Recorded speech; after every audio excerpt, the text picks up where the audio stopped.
Gaganahan ka nga talaga maglinis kapag ganitong kalakas na vacuum ang gagamitin mo.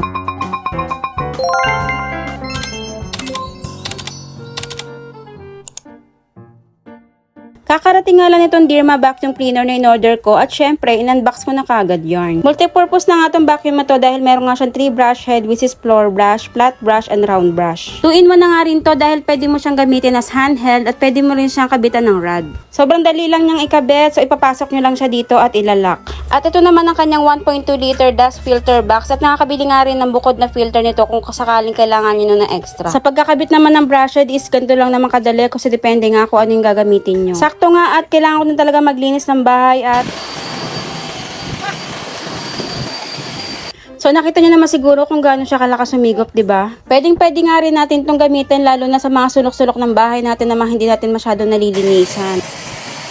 Mahaba naman yung wire niya kaya pwede nyo rin siya gamitin kahit sa sasakyan nyo. At ang isa pa, hindi ka na nga mahihirapan magpagpag pa ng mga higaan nyo lalo na kung may katabi kayong mga pets. Dahil itong round brush head is pwede nyo gamitin sa mga tela like plush toys, curtains, clothing, and etc. Meron nga rin siya sabitan ng cord para hindi siya makalatingnan kung sakaling hindi nyo siya ginagamit. Sobrang dali nga lang linisin ito dahil washable na yung filter niya pero ako babrushing ko lang muna siya dahil hindi pa naman siya ganun kadumi. Sobrang laking tulong nga talaga kapag meron kang ganitong vacuum kaya ano pang hinihintay mo? Check out mo na yan.